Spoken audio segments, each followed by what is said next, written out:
tudo bem? Vem aqui rapidinho. Posso fazer uma pergunta? Claro. Pé na bunda mais marcante da sua vida. E por que foi marcante? Foi marcante porque eu me apaixonei pela pessoa e aí, de repente, me vi sem chão. Porque eu tava super apaixonado, ia casar, e aí, de repente, a pessoa chegou e falou assim, não quero mais nada. Eu falei, como assim? Não existe isso. De repente, assim? De repente. Do nada? Do nada. Depois eu descobri o que foi. O que foi? Pode falar? Tem certeza? Fala pra mim. Eu tava com outra pessoa.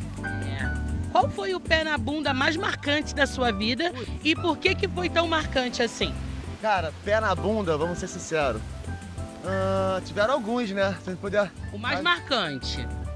O mais marcante, eu acho que foi quando a gente se entrega pra caramba pra pessoa, deixa de viver sua vida pra poder viver a vida da pessoa, corrige seus erros, e aí lá na frente você percebe que foi tudo em vão.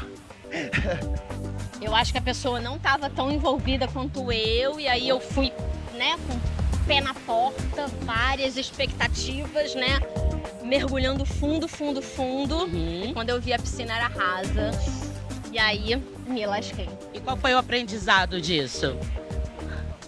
Desse pior término? Eu acho que eu preferia não ter tido aprendizado, né? Você acha que você não aprendeu para as próximas? Eu acho que eu aprendi, mas eu acho que talvez... Porque dói tanto, né? Que às vezes eu penso, não queria ter aprendido nada. E por que esse término marcante, o que ele mudou nas suas próximas relações? Pô, eu aprendi a ser um homem melhor, a não brigar, não querer estressar, não querer discutir, querer comunicar, conversar para poder chegar num consenso melhor e evoluir como homem, né? Tipo assim, de certa forma, quando a gente é moleque, a gente não tem muito respeito. Quando a gente aprende a amar a pessoa, a gente aprende a respeitar, a ser fiel à pessoa e tratar a pessoa como se você quisesse ser tratado da mesma forma. Nossa, tá um partidão agora, hein?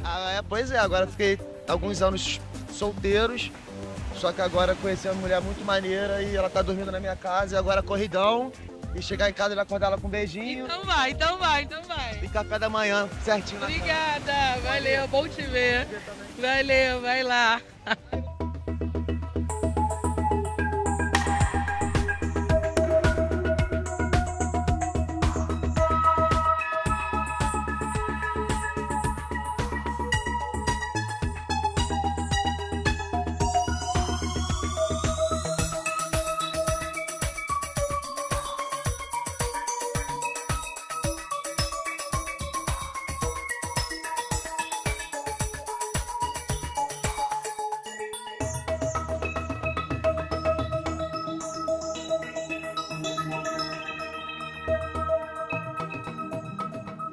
Celebramos o amor e também a importância das relações amorosas na nossa vida.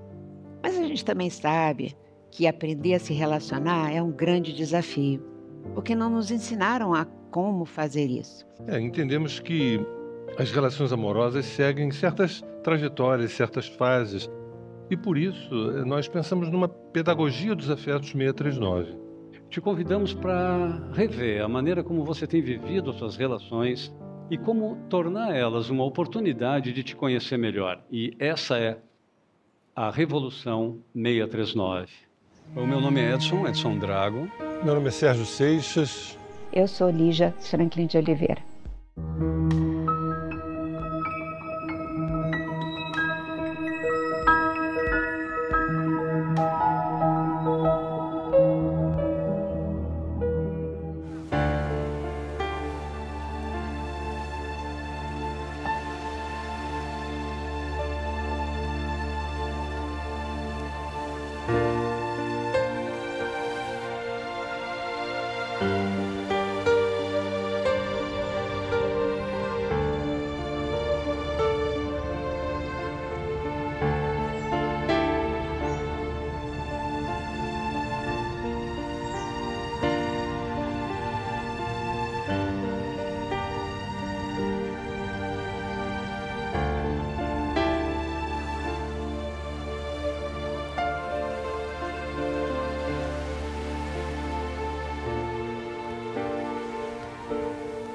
Então chega um momento de separação. Sério, sempre tem um momento de separação. Quem sabe a gente fala sobre os diferentes tipos de separação. Tem muitos tipos, né? Esse é um assunto difícil de falar, né? Porque a gente sempre pensa em união, né? Estar junto, em agregar e tudo mais. A gente sabe daquela separação quando já deu. Mas tem umas que eu acho bem interessante da gente poder falar, que são aquelas que acontecem cotidianamente e a gente só percebe lá na frente, né?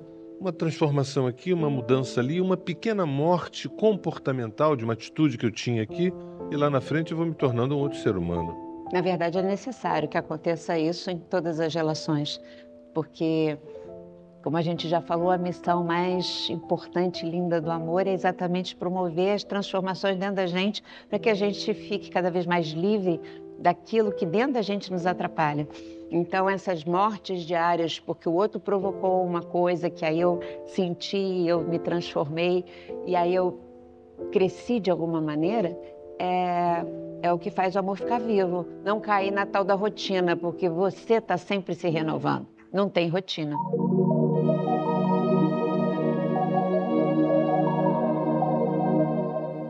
Eu já me separei, foi traumático e muito bonito.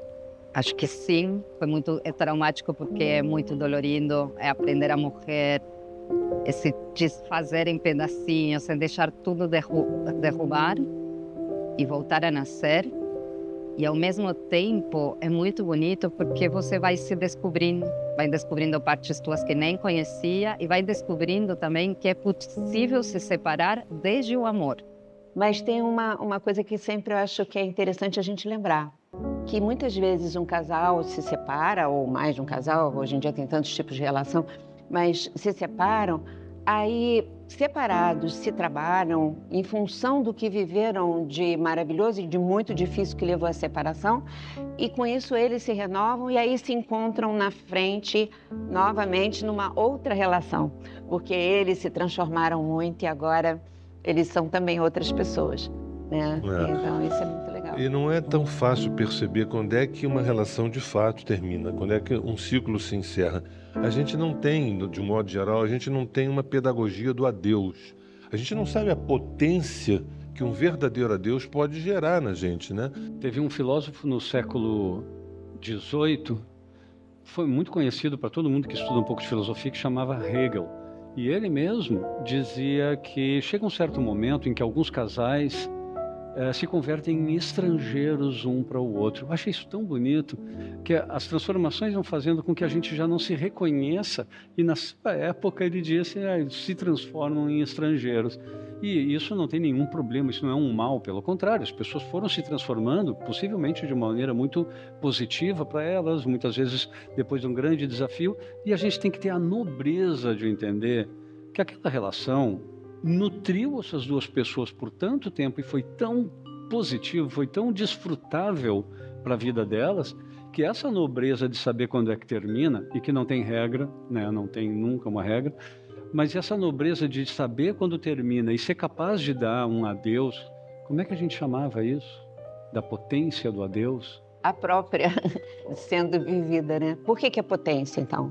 Porque as pessoas envolvidas ali saíram mais apropriadas de si mesmas e ficaram, por isso, mais fortes para lidar com a vida e com a próxima experiência amorosa, né? Seja com aquela pessoa ou com outra. Então, é potência, nos potencializa e nos liberta de coisas complicadas que a gente tinha. E uma coisa que não fica muito clara às vezes, que o pronome eu, né, é um guarda-chuva onde existem muitos eus ali dentro. Então, cada fresta que se abre por um conflito, por uma despedida, uma pequena despedida, é a possibilidade da emergência de uma outra parte nossa que estava retida, que estava estagnada, que estava guardada. Né? O milagre da relação, o milagre do encontro a dois, é que a gente vai dizer, gente, eu não sabia que eu tinha, que eu era isso, que eu tinha aquilo outro, tanto o aspecto luminoso quanto o aspecto sombrio. É como se fosse sempre um parto novo, um renascimento novo. E a graça, sem a potência do adeus, sem essa potência, a gente fica ali achando que eu sou isso, você é aquilo, e aí até perde a questão da criatividade, da ressignificação das relações, né? E na medida que a pessoa se apropria dela, ela vai amando a ela mesma e a todos em volta mais, porque ela está liberada daquilo que ela não sabia dela e das dificuldades também que ela aprendeu com o outro a lidar, né, dentro dela. Então isso gera mais amor para a própria pessoa, por isso a potência.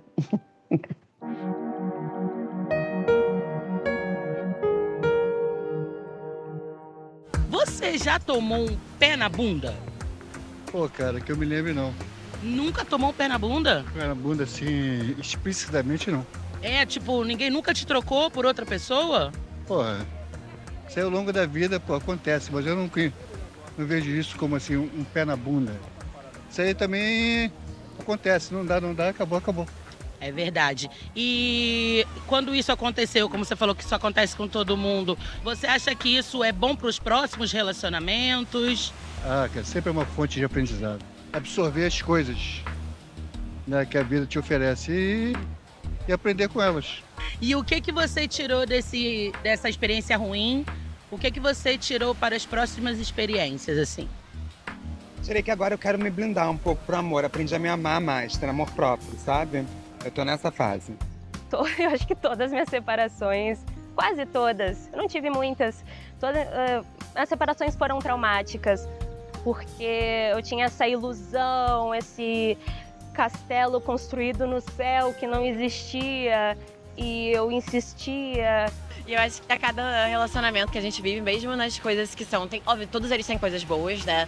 E tem coisas ruins. E eu acho que a gente vai se conhecendo mais. Eu acho que esse acho que é a maior, né, tipo, ganho de um pé na bunda. É, tipo, você ter oportunidade de saber o que era importante pra você naquela relação, sim, o que não era, né? E aí você, a partir disso, começar a buscar relações em que você possa ser mais completa, ser você mesma, sabe?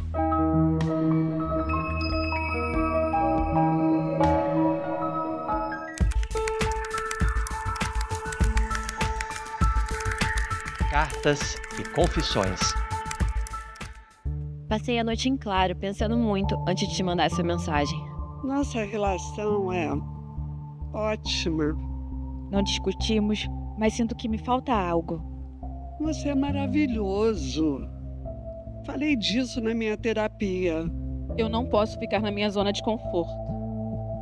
Acho que o amor pode mais. Acho que o amor pode mais. Eu acho que o amor pode muito mais. Acho que o amor pode muito mais. Eu acho que o amor pode mais. É difícil pra mim. É muito difícil pra mim dizer isso por mensagem. Mas eu acho que a gente precisa terminar.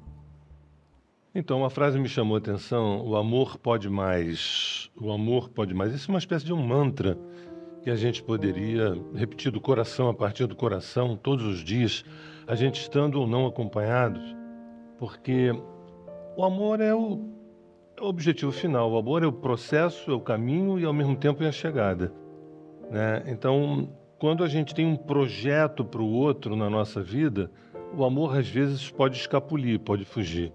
Mas quando a gente tem uma disponibilidade de perceber que, na verdade, quem manda é o amor, e o que nos cabe é ter ferramentas para honrá-lo, o que nos cabe é ter instrumental psicológico, espiritual, para a gente compreender a demanda desse organismo, desse macro-organismo chamado amor, sabe? A nossa vida ela vai se estendendo, a gente vai tendo a nossa real envergadura, a nossa real estatura. Então, o amor pode mais é um mantra que poderia fazer a costura entre o nosso gesto no mundo, né, e a consciência. Então, eu queria... É linda essa frase, gostei muito dela.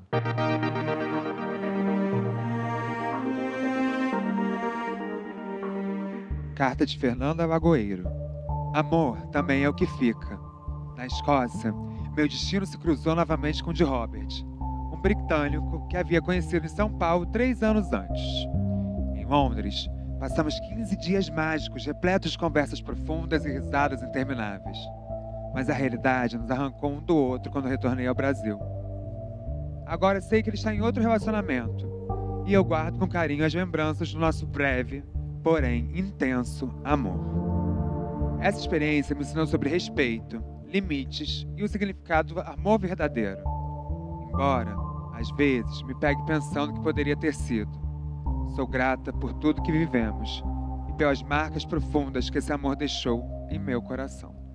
Bom, Fernanda, uma vez mais eu quero agradecer a tua participação, Fernanda, por ter enviado essa carta para nós. Eu acho que ela encaixa numa máxima que os budistas têm, que eu acho muito bonita também, que é a gente levar dessa vida boas impressões e a gente deixar nessa vida boas impressões.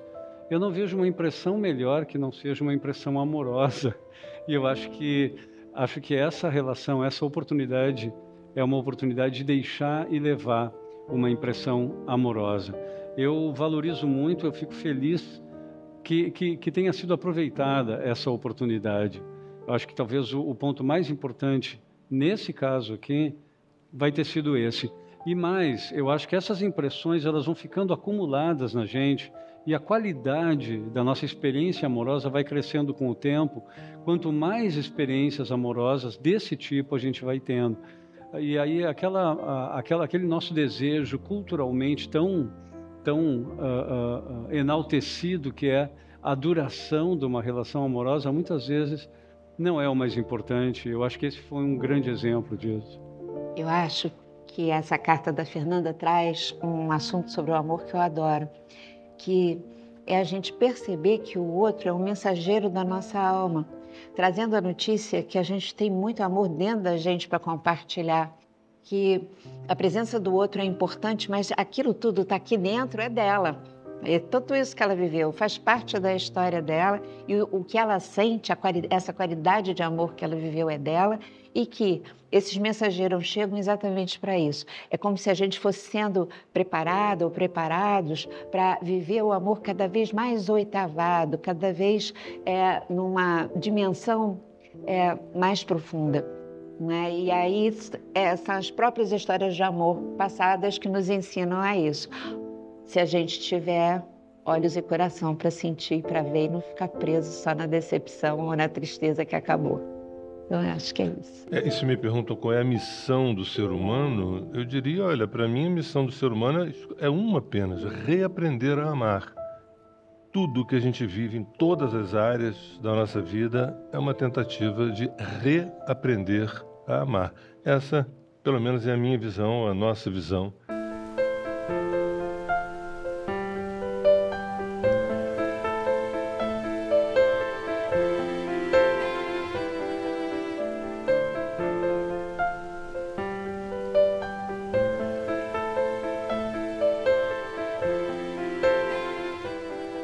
Então, a próxima prova de Psique era buscar e trazer para Afrodite a lã de ouro dos carneiros que eram muito agressivos e ferozes e ficavam nessa ilha. Psique se dirigiu lá para a beira do rio, onde tinha a ilha, com certeza de que ela não conseguiria. Aí ela ouviu a voz dos juncos conversando com ela. Novamente, as forças da natureza ajudando Psique e dizendo, olha, você tem que ter uma estratégia para enfrentar a agressividade. Como a gente, quando lida com a agressividade e violência, tem que ter uma estratégia na vida. Você tem que ter uma estratégia para pegar essas lãs. Você vai esperar o meio-dia, que é quando os carneiros, por causa do calor, dormem. Nesse momento, você vai até lá, mas você não vai pegar a lã diretamente dos carneiros.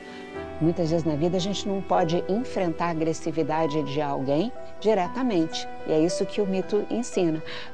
Os carneiros, quando passam nos arbustos, deixam pendurados parte da sua lã. Foi isso que Psique fez. Ela recolheu a lã dos arbustos, dourada, e levou e entregou para Afrodite. Aprender a tirar o ouro até dessas situações tão difíceis. É isso que essa prova também nos diz, além de lidar com a agressividade. Mas aí logo em seguida veio a quarta prova, a terceira, desculpa, que é a de buscar uma taça da água cristalina do rio Estige, que começava lá no alto, no Olimpo. É impossível de chegar lá para Psique. E ela ficou desesperada. Acontece que todos os deuses já estavam comovidos porque todos observavam o que estava acontecendo com Psique. E comovidos com essa persistência dela do enfrentamento das dificuldades. E Zeus, pai de Eros, o deus dos deuses, resolveu ajudá-la também. E ele mandou a sua águia para que a águia pegasse uma taça de cristal, colhesse a água e trouxesse essa água do rio Estige para Psique, que representa a água, é o elemento ligado às nossas emoções. que representa a psique naquele momento, se apropriar das emoções, que a gente faz isso quando a gente aprende a prestar atenção no que a gente sente, no que se passa nos nossos sentimentos. E aí, ela realizou mais a terceira prova. E a quarta, enfim, quando ela já estava exausta, foi: você vai precisar ir ao reino dos infernos, que para os gregos era o reino dos mortos, não é um inferno demoníaco, né? Que é o reino de Hades e de Perséfone, os deuses dos infernos, e trazer o creme de beleza de Perséfone para Afrodite. Aí Psique começou a chorar, a falar que ela sabia que só entrava nesse reino quem tinha morrido. E aí ela viu uma torre, ela se preparou para se jogar lá do alto da torre para entrar no reino dos infernos, sabendo que então ela ia morrer. Pois quando ela entra na torre, ela ouve a voz da própria torre. A torre, minha gente, representa, na verdade, a torre é construída pelo ser humano. Representa a nossa razão, a nossa racionalidade. E já na última prova é a razão límpida que vai ajudar a Psique, a razão dela mesma, para fazer essa prova que era a mais difícil de todas. E explica para ela que para entrar no reino de Hades, ela precisava levar 2 moedas de ouro para entregar para Caronte, que era o barqueiro do reino de Hades, que levava um barco no rio lá do reino de Hades até Perséfone. Ela precisaria pegar esse barco. Então uma moeda era para ir, outra para voltar.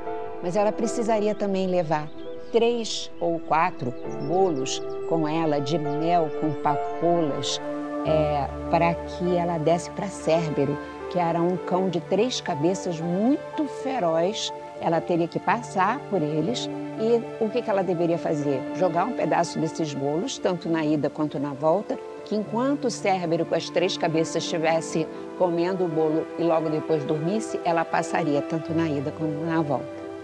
Por fim, ela foi avisada para não ajudar um velho que estava se afogando no rio quando ela passasse e não ajudar um carroceiro do outro lado da margem também, que estaria gritando por socorro quando ela passasse, o que é uma coisa muito difícil, que quer dizer uma coisa muito importante. Quando a gente está vivendo uma prova muito difícil, talvez a gente tenha que concentrar ali em primeiro, que nem é no avião, primeiro bota a máscara para depois ajudar os outros. E ela estava ali numa situação muito desafiadora. Bom, além do mais, aqueles 2 personagens tinham se colocado naquela situação porque queriam. Ela consegue chegar a Psique, lá junto de Perséfone, conta a sua história. Perséfone se comove com ela também e entrega o pote do creme e volta. Ela volta e ela começa a subir a escada, na verdade, que a levaria ao retorno ao mundo dos vivos, porque o mundo de Perséfone e de Hades era subterrâneo. E ela começa a subir. Quando faltavam 3 degraus, ela está com creme na mão e, de repente, ela é assaltada por um medo que é muito comum em todos nós. O medo de não ser amada. E ela pensa, depois de tantas provas, eu estou tão feia, desgrenhada, Eros não vai me amar, porque eu já não tenho aquela beleza, eu estou desgastada. Esse creme é o creme das deusas. Se eu passar só um pouquinho, talvez eu recupere a minha beleza e ele então me ame. E aí ela abre o pote. E na hora que ela abre o pote, em vez do creme de beleza, sai uma fumaça tóxica dali. E ela imediatamente cai desmaiada, quase morrendo. Nesse momento, Eros, que estava na casa da sua mãe esse tempo inteiro, trancado, não se relacionando com mais nada, não se observando o que estava acontecendo com Psique, e extremamente triste, porque percebendo o quanto ele amava e tudo o que ele tinha feito de imaturidade também, ele volta e ele vai até ela e usa seus poderes de Deus e a ressuscita. Ao mesmo tempo, ele corre e vai falar com... Não, ele chega no ouvido dela e diz, vai entregar o pote de beleza para Afrodite, não deixe de cumprir completamente a última prova. E aí ele vai, se dirige para conversar com Zeus, o pai dele, para pedir que Zeus o ajude e a Psique junto a Afrodite para que ela perdoe Psique de vez e aprove o casamento deles. Bom, Psique acorda. O que eu quero dizer dessa parte desse mito? Separações são os momentos que a gente vive as maiores provas, mas que é uma oportunidade gigantesca para que a gente se aproprie de tudo que nos falta, para que a gente se torne uma pessoa mais inteira, que a gente tenha mais consciência de nós mesmos, porque afinal de contas, o amor e consciência caminham juntos. É isso.